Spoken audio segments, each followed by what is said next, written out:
All right, welcome into Mississippi State Live here on the Voice of College Football. A little bit of a different look for me. I'm in a different setup right now. I'm not where I typically record, and you have a weird angle that I'm not sure I'm digging. I need to figure out how to get a better setup for when I'm going to sit and watch a game while actively recording. It doesn't help that my ring light is like taking up half the TV right here in this moment. I should have experimented with this a little bit more before I started doing the stream, trying to get this settled a little bit. But yeah, Mississippi State baseball right now taking on Georgia. They are down 5-1 in the bottom of the third at home in Starkville. Charlie Foster struggling early. Some iffy calls, to say the least, have not helped. But, Georgia's lineup doing what Georgia's lineup does. State's lineup not doing much of anything so far. But again, you probably got screwed on at least one call there. On the call out on Sullivan on the force was ridiculous. I understand he's like slightly to the outside of the base path. I don't see how it doesn't look – he's not intentionally going in trying to disrupt the path there. Or disrupt the throw there. So that's a crazy call as State gets an out, or Georgia gets an out there. So one down, bottom of the third. We'll see how this goes. It's funny. I toyed around with the ideas of doing some watch-along games here on the stream at a certain point. Like, I think that might be something that could be fun. As baseball season goes along, big games. If you guys want to do some live streams to some of the games, we might consider trying to do a little bit of that if that's something people would be interested in. But I'm doing it right now just because I couldn't not do the show tonight, but I also understand baseball is going on. I figured why not change the setup a little bit. We'll watch some baseball, even if the game's not going particularly well for State, and we'll chat about whatever. It is a call-in show tonight, so an opportunity for you guys to come be a part of the stream if you would like to. We have a link pinned to the top of the chat as well as in the description to the video. Just click that StreamYard link, keep your camera turned off, and bring you on stage, and we can talk about whatever. Obviously we can be reacting live to this baseball game. We can be talking Bulldog football. If you got thoughts on Bulldog basketball, that's certainly something you can do as well. We can do as well. But yeah, it's going to be kind of a chill show. We'll go as long as we think we need to.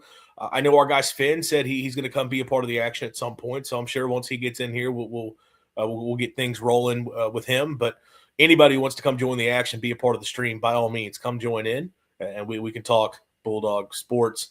I did run the poll on the channel asking if you guys would be interested in call-in shows, and not a lot of responses to that. But hey, everybody was for the Q&A shows. Everybody was on board. So I think going forward, these Thursday nights, just to keep conversation rolling, is a base hit there. Who was that for State? Oh, Ace Reese. Okay, yeah. Just to keep conversation rolling on Thursday nights. Going to try to make it a Q&A as well. It'll still be a call-in show. For those of you who like to come be a part of the stream and join in, you'll still have every opportunity to do that. But if you would rather just leave me a question, I'll put out a call for that both on the channel and on the post tabs, and also put it out on my X account as well for you guys to send a message to or just reply to and tell me, hey, here's the question, and I'll try to answer it here on the show. We can talk about whatever. I mean, I mostly prefer sports questions, but talking Mississippi State. But if you have questions about something else, by all means. If you got a question that turns into a big discussion, I'm perfectly fine with that as well. I'm all for taking a short question and turning it into an hour-long talking point. I shouldn't say that. But sometimes you get questions that turn into whole show conversations. I'm willing to do that as well, if for nothing else, because it gives me an opportunity. Like, okay, hey, how about we table this? There's a topic for another episode. But so yeah, Thursday nights Q&A was going to be a part of it. Still going to be a call-in show. But if you'd rather just send in questions, you will certainly have the opportunity to do that. But yeah, appreciate you guys who are here tuning in as we again watch some Bulldog baseball. Hopefully they can get something going here in the bottom of the third inning, give themselves a little bit of a chance. But yeah, this is our normal time. So even with the baseball going on, I figured I would go live. And for those of you tuning in who may not know, obviously we go live Mondays at 6 p.m. Central Time, Thursdays at 7 p.m. Central Time. Again, Thursdays is that call-in and Q&A show. with Mondays being just whatever breakdown to whatever current news is happening in MSU sports. We cover news on Thursdays as well. It's just there's not much news right here in the current moment. But yeah, that's our schedule. And if you can't catch the show live, you're not able to tune in, obviously you have the opportunity to come listen to Mississippi State Live on your favorite audio platforms and podcast form after the fact. Love having you guys on YouTube. But if you want to go and need to listen to the show elsewhere, by all means, you can check us out on your favorite audio platforms. But for those tuning in, if you could leave us a like on the video, subscribe to the channel if you're not already, tell all the Bulldog fans you have in your life about what we're doing here at Mississippi State Live, bring them to the channel, and we'll continue to keep this thing rolling.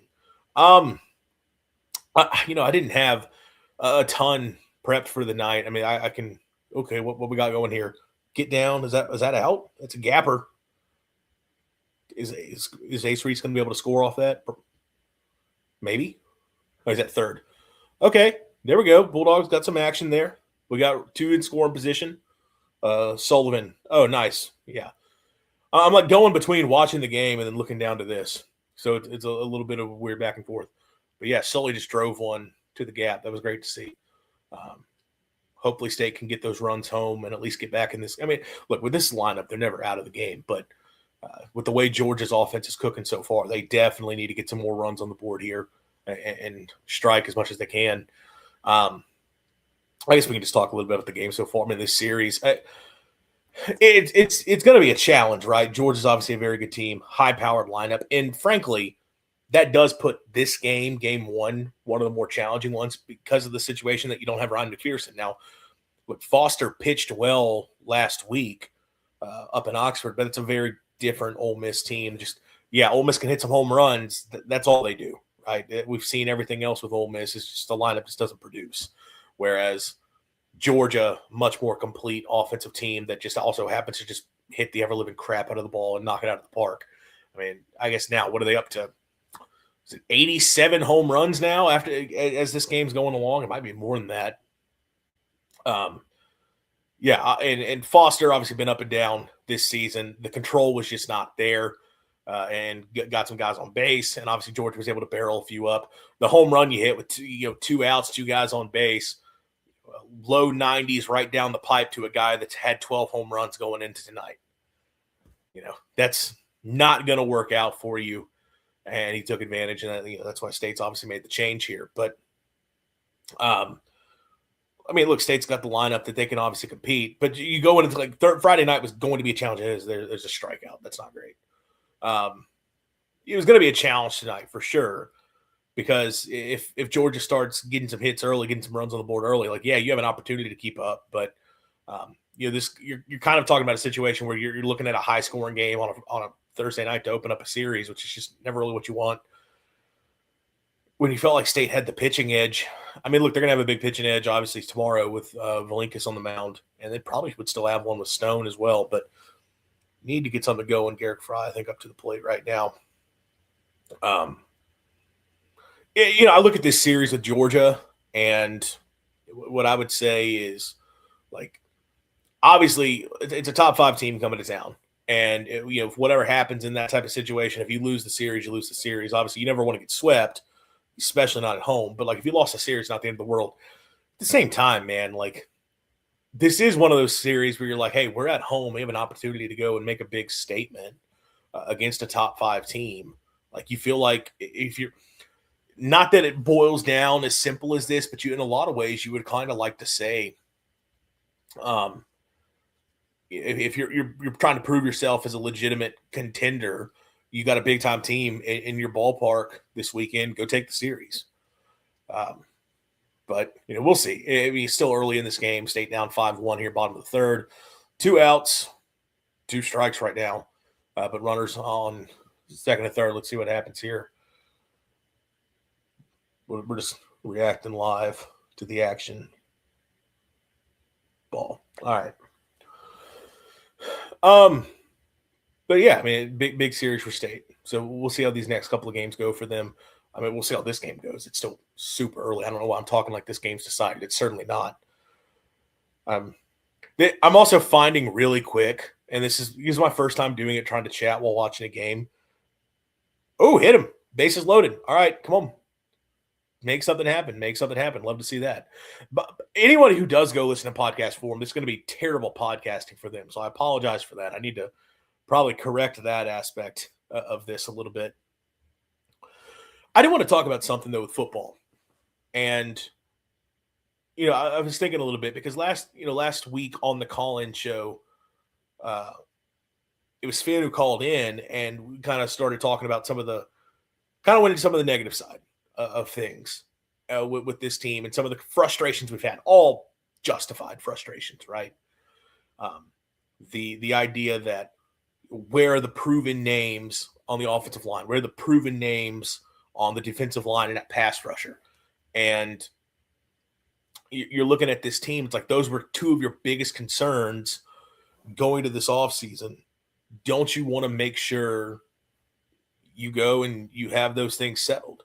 And if you're saying you've got money to spend, you want to go out and make sure. Sorry, ball one there. You want to make sure that you're truly going all in to make this team as good as possible, right? So that was one of the big things we talked about. And look, it's a fair concern. Not to continue reiterating the same points we talked about over and over again, but if you had the ability to go out and spend to get some big time players and the bigger name players, that's where the concern is like, okay, well, why did you not bring those guys in? And look, one possibility to that is they feel pretty good about the group they have. And they feel good about their evaluation of some of the guys that come in. Now, I'm not going to blame anybody for having doubts about that, because I think there were probably some evaluations they had last year that didn't pan out, quite frankly. You look at a guy like Zach Owens, where you're talking about someone that Phil Lodeholt had a prior relationship with and it had been around. And you bring Owens in and he ends up becoming a starter for you, but he struggled. He didn't have a great season for State. So, oh wow, we got a 3-0 count. We're about to get a 4-ball walk. That'd be great. Oh, I think that was a ball. It might have caught a little bit of the corner, but I understand you take that pitch all day and force the ump to call it, and he did. But I think that was a ball. This is, again, I know this is thrilling podcast. We're watching the game live. I'll get back into my little. That's a ball, and that's a run for State. All right. Keep the bases loaded. 5-2. Still very much in this thing. Why do I keep talking like that? It's the third inning, but you need to get more on the board here. You need to keep this going. Like, really get some more pressure on Georgia here. I guess they're having a mound visit. Okay. But last year they had the evaluation of Zach Owens, and clearly didn't pan out the way they wanted it to. A guy like Javen James, who we've had all the mixed opinions in the world on, that I think there's some thoughts now he might end up starting at right tackle for Bama. What does that look like for State if he goes and becomes a starter there and is a good player for them? I don't know. That's probably not the best look for State. But wide receiver evaluations, for that matter. They brought in a lot of receivers they didn't feel great about. They didn't pan out. You brought in a couple of receivers who did pan out, and Brennan Thompson and Nate Evans, but basically everybody else they brought in didn't work out the way that they wanted it to. So I understand if you want to have doubts over the guys they brought in and not trusting their evaluations, I get it. And I can't really blame you for that. But I will say it does sound like there's some early returns, offensive line specifically. And these are just rumblings coming out of practices. Again, I don't have inside access. I don't have sources. This is message board musings and just some things I've heard here or there that feels like the offensive line, though, may be coming together a little bit. And then it's a little bit more of a physical unit. And look, I'll be honest. If by physical unit, they just mean this is a group that's going to do a good job blocking up in the run game and keep that aspect of things solid, man, that would be a big step forward from where they were a season ago, where they couldn't consistently run the ball the way they needed to, despite having a good stable of backs, despite being big body guys up front. That's a terrible strike call. My goodness. Again, this is the fun of This ump has been terrible tonight. Let's call it what it is. He's been awful.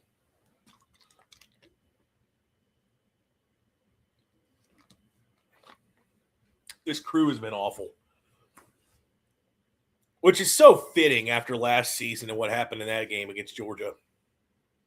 That State otherwise would have swept. This is terrible, but okay. Back to what I was saying. We went into last year, there was an expectation that team's going to be able to really run the football well. And I think because you look at the offensive linemen that they brought in, it's like these are bigger body guys who look like road graders up front.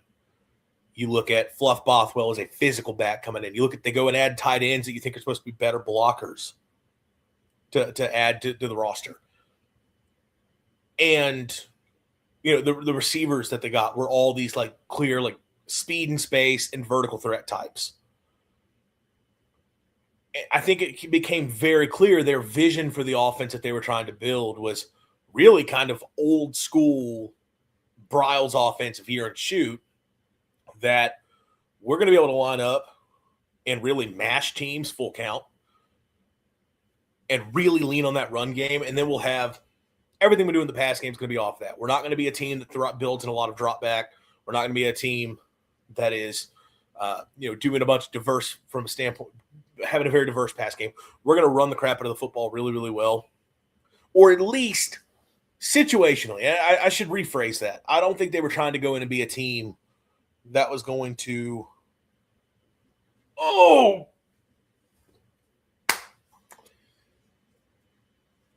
that one was a strike. That was a strike. This is probably terrible to watch, by the way. I acknowledge that. Yeah, that's a strike. But my God. That's tough. State leaving the bases loaded there. Bottom of the third. Watching strike three. I mean, there was a bad call there, but that one was a strike. Okay. Regardless, back to what I was saying with State. I don't think they were trying to be a team that was just going to run the football every single play and be an establish the run idea. But I think the philosophy was, if we get a light box, if we get 5 guys in the box, or if we have a tight end and 6 guys in the box, we have even numbers. We need to be able to hand the football off and consistently, effectively run the football, because that was something they struggled with the previous season. Is they tried to be a team in back, they would try to do that back in 2024. And by the end of the year, they got okay at it. They were terrible in the Egg Bowl, but in the games leading up to that. But it was never something where they could really hurt teams with the run game to the point that teams were scared to get out of those too high looks against them. But not with any consistency. And I think last year the thought process is we have to fix that. Like we can't be a team that's consistently finding ourselves in true passing situations because of our ineffectiveness to run on these light boxes. We got to correct that. And all the moves they made in the offseason suggest that they were trying to fix that. And I just ultimately didn't work out because the offensive line wasn't as good as they thought it was going to be. And you had the struggles that you did over the course of the year, that you had to be frankly, be a drop back pass team a lot of the time. And I think with better protection up front, I actually do think Shapen, say everything you want about him, Shapen probably could have handled that a little bit. But with your pass protection issues, you just weren't built for to be that type of team. So it's one of those things where clearly that's another thing that needed to be corrected going into this year. And now, obviously, there's another element when you talk about being able to run the football and having Camario and what that does for you as an offense. But still, we saw it in the Egg Bowl last year. Having Camario as your starter. Wake Forest, same way. Camario plus Fluff Bothwell did not equal great run game because of their issues up front. So I say all that to say, you go into this year, if there's one thing to fix in this offense, I think, frankly, it's fixing their ability to run the football effectively, because this is an offense where so much of what you do is predicated on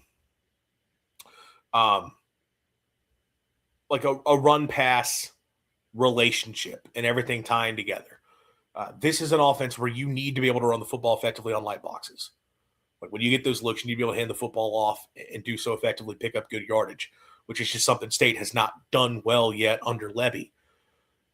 And I think the thought process is they could be okay. Like some of these guys that have stepped in here early this season have actually been pretty solid so far through camp, and that they feel like it's a physical group. And look, if you can get to a point where they can run the football decently, because here's the thing, like as much as I am an air raid guy and love seeing a great pass game and a great drop back game, that's not going to be Kamario Taylor's game as a true sophomore. I think he can get to that point. But as a true sophomore, what I'm expecting for Kamario is, okay, like we're mostly like, obviously his athleticism is going to be a big part of it. We're trying to set up shots downfield. And this is an offense that thrives on that to begin with.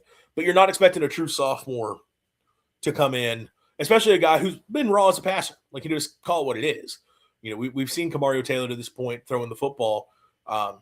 You know, he's got to hone some things in for sure, especially in that quick to intermediate game. And if you're going to be a pocket passer, drop back passer, that's the part of the game that has to develop.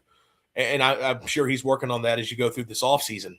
And I think he'll be better at it going into next year, just with another year under his belt. But I still don't think you're talking about we're going out and we're consistently running true drop back game with him.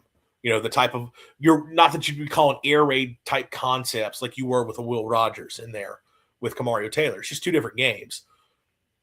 I think your offense is very much going to be built around what you do on the ground and then setting up shots and setting up easy throws off of that. But in order to get the easy throws within this offense, you got to be able to run the football effectively within this offense. So I think they've got to get that part of it fixed, and that's where you look at the offensive lines. Look, if they're not going to be great pass protectors, okay, that is what it is. They need to be really good running it so that then you can set up play action. Because here's the thing. If you can't pass protect well, but you can run it really well and you can set up play action, that helps out your protection because the defense has to account for that.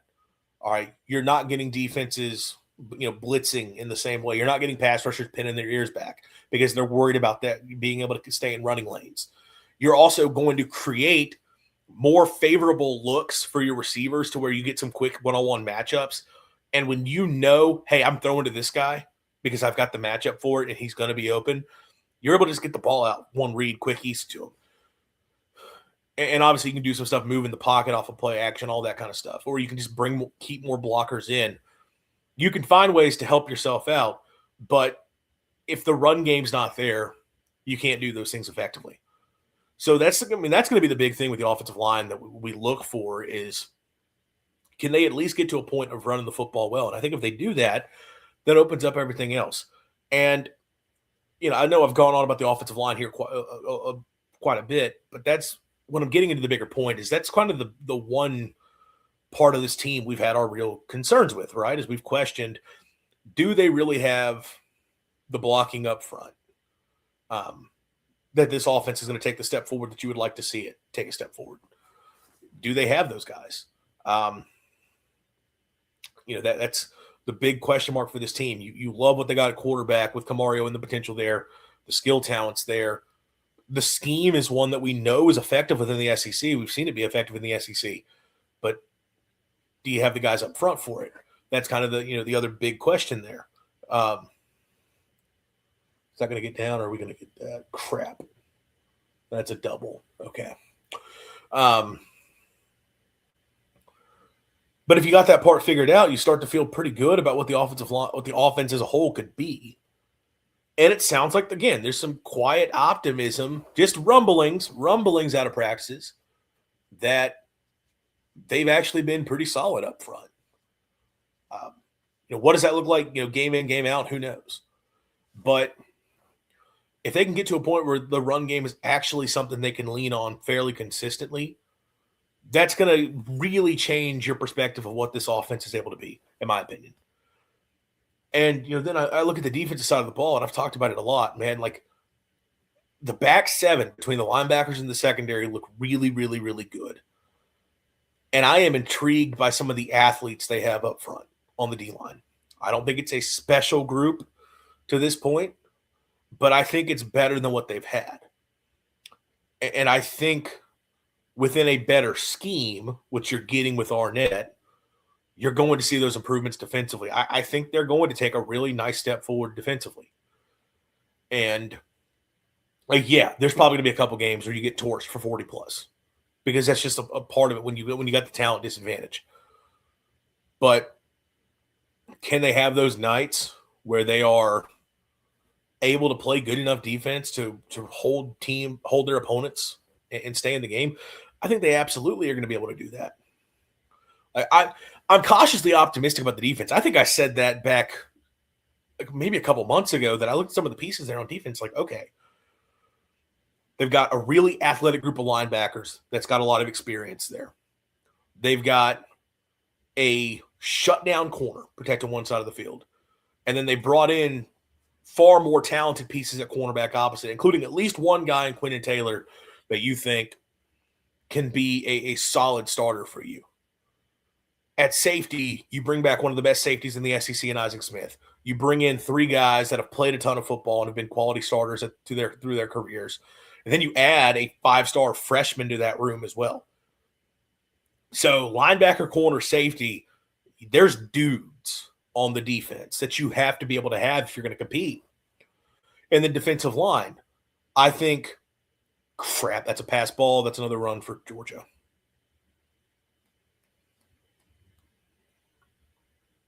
This is not going well for State. Not going well. It's a poor night. Are we going to say that me live streaming was the curse here? State was losing when we started, for what it's worth. Maybe I'm the curse. We'll see. The defensive line, though, what I've talked about is a lot of the guys coming back. When you talk about Calvin Dinkins, Trevion Williams, Jeray Bledsoe, DJ Reed, that group, one, I still think there's the ability that a couple of those guys could take another step and end up being like, I think Calvin Dinkins, having finally gotten a full complete season, does he finally get to take a true step forward? I've said it before many times. I'm a mark for Jeray Bledsoe. DJ Reed's still pretty young. I think he was a redshirt sophomore this past year. So he's going into his 4th year of college football. There's ability for him to take a step forward. Trevion's the guy that I think at this point we would mostly say, all right, we've had a couple years of him playing full time. We've seen it. We kind of know what he is at this point. But the thing with that group is that I think those are all SEC level players. So I don't think they're all guys that you want starting. I think if any one of them was starting, you'd be fine. Multiple starting, that's where it kind of becomes a question, which was the question you had a season ago. But those are all guys coming back that I think it's a solid group to work with. If you put better talent around them, what do you have? And you get Will Whitson back. And I think they clearly think really highly of Will Whitson and what his ability is. You bring in Dalen Evans, who's another guy that talent-wise, like, teams are very interested. And Texas A&M didn't want to see him go. So your true like D-line type bodies in that room, I think you're probably going to be in a pretty good spot. And then you talk about Gus Cordova coming over, who really intriguing, ferocious pass rusher. Amari Williams, clearly they think there's something there, right? That he's this guy who can be something moving forward. Jason Jenkins, that's one where it's kind of like you're just hoping he gets back to what you saw a couple of years ago where you can rotate him in and count on him to give you some good snaps and make an impact here or there. But the talent level's better. And I think they're going to be putting in a defense that better utilizes them as well. So I'm like cautiously optimistic the defense is actually going to be pretty good. And then again, going back to everything we talked about with the offense, the question is offensive line. And look, maybe we're putting way too much on Mario Taylor's shoulders too early. But I think there's a lot of really understandable belief about him being a special player very early here in his career. You've got skill talent. Ant Evans, quietly one of the more consistent receivers in the SEC last year. I think just him getting a full offseason for him and Camario to get that relationship is going to be big. So he's in for a huge season. Marquise Johnson, coming over from Mizzou, I think is going to be set up to succeed big time. Is this the year for Frisco McGee? We're getting highlights again. More highlights again. Is this the year? Bull Mitchell showing up with some highlights, a guy that we really haven't talked about. But there's some hype there. They've got talent at receiver. Levy thinks really highly of Sam West at tight end. Fluff Bothwell is a very good running back. And you've got some other talented guys in that room to lean on. It's all offensive line. And there's quietly, like I said, seems to be some vibes that this offensive line is going to be better. And I said it before, they're more talented. That's the thing. If you told me you had a couple young guys figure it out, I'd fully believe it's going to be a pretty good offensive line because there's more talent in the room than what they've had before. They don't have to be great up front. If they are just solid, that is a big, big, big step forward. And all of a sudden, like, you've got an offense that could be really dangerous. And look, I mean, if nothing else, you go back to last season and all the struggles that you had. You think back to how much that defense struggled. This defense should be better. If for no other, even if the talent level, look, if we find out the safeties that came in are no better than the safeties that you had previously, which state safeties last year weren't terrible. They weren't special. They were average players, but it was a group that was fine. If you don't find cornerback 2 opposite of Kelly Jones, the linebacker room's the same, minus, not to sell Nick Mitchell short, but it's basically the same linebacker room. In defensive line, let's say the new guys that step in, it's not much of not big difference makers. If the defense talent-wise is the same, you think it's going to be better because Zach Arnett is better than Coleman Hutzler.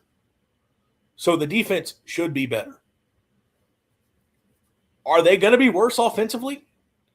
I don't think the offensive line can be worse than it was last year. Granted, I feel like we probably said that a couple years ago, and they arguably were worse last year, so who knows? But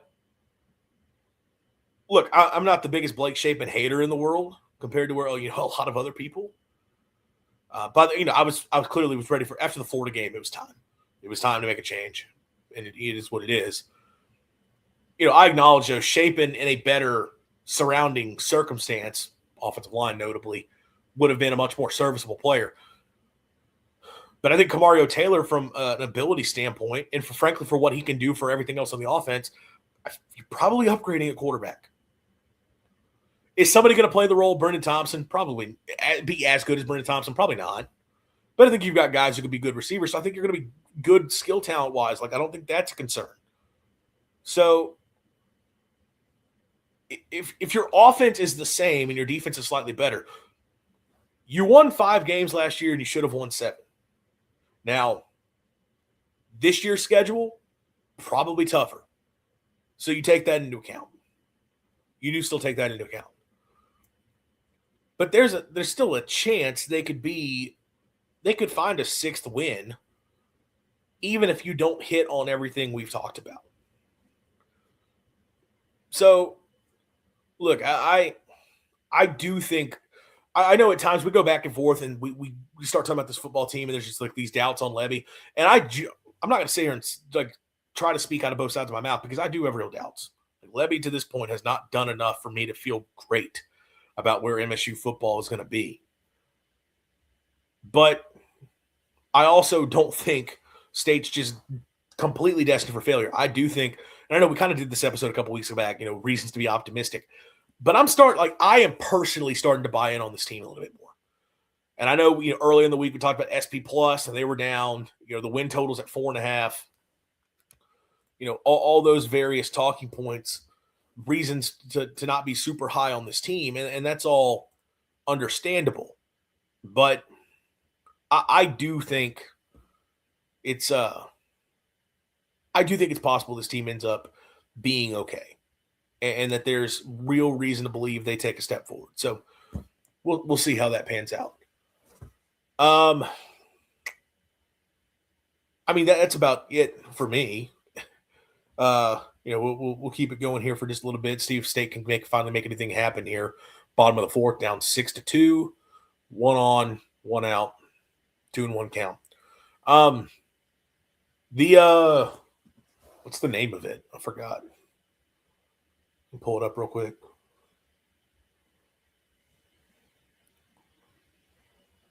State 1878.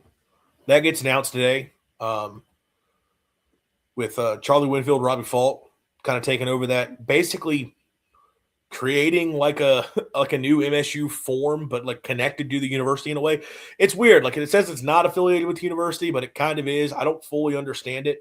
But I mean, that seems like a pretty cool thing that they got going on there, with the behind the scenes type stuff and the access and some of the meet and greet type stuff that they'll be able to do. That's pretty neat, and I think it's another innovative idea for State, as that's a pop up, and that's going to be third out. And it's not going well for State. It's not going well. I think it's a pretty cool idea what they're doing. Like for me personally, like I'm not super into it just because, some of the behind the scenes type stuff doesn't really do it for me. The behind the scenes information I want is the stuff that they would never put out. And I don't even mean necessarily negativity stuff. I just would like to see the inner workings of the programs and the athletic department. I find that stuff a lot more interesting personally. But for a lot of fans, I mean, they want to be able to get those inside looks. And I do think in a lot of ways, this is kind of cool because I'm going to assume, and if I'm dead wrong, I'm dead wrong. In some way, shape, or form, this money is going to, like, the money that you have to have for a membership for this has to be going for to help the athletic department. Could be wrong. If I'm wrong, okay. I'm assuming that's the case. Which these days you're looking for every possible way to raise more money, specifically because of the rev share NIL side of things. That, hey, we got to have a way to be able to pay our roster while also still doing everything else we need as an athletic department to function. And one of the things with the NIL era, and obviously, NIL is separate from rev share, but it's the same idea. That has, I think irked fans is this kind of idea of like, hey, we're told we have to give and invest money to pay so that players come to our program. And then we're just supposed to just sit in the stands and just enjoy whatever's happening without really getting anything out of it other than like, what do you get out of it is maybe our team wins. And fans have taken issue with that, understandably. And I think this gives an opportunity to like, hey, as a part of you giving money towards the athletic department, once again, clarifying that I don't know that that's 100% the case. I'm assuming that's part of this. Here's your behind the scenes access. Here's you getting a look. Here's you being able to have a connection with the players that you're partially responsible for coming here. And I think that's a smart move. It's a way to keep the fan base engaged through all this. So it's an interesting move. Like I said, is it something that personally for me, I'm going to be all that interested in? No. But I think a lot of fans, like I think there's a lot of people who give money to the university, I think would be very, very interested in something like this. So it's an interesting move, and I'm excited to see how that works out for them. I hope it works out well. I've seen they've already started pumping out a bunch of content, so good on them. And we'll see how that goes moving forward.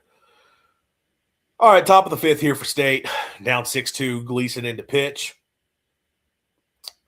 We're not going to go much longer here. Do want to real quick, we're about to get out of here. Make sure I tell you guys about what we're doing with the Voice of College Football and the incredible merch that we have available for you guys over on the site. Great hats, T-shirts. It's that heavyweight tee that's got that maroon color. Polos, sweats, mugs, koozies, tumblers. And we have teams represented. And again, Mississippi State not on the list. We hope to get there someday. But if you know fans of these other programs, I'm sure you know plenty of fans of these other programs in your life, and you're looking to find a good gift for them, check out the merch store for the Voice of College Football. A lot of great gear out there. Again, including being able to represent some various teams while representing the Voice of College Football brand. I think that's going to do it for me tonight.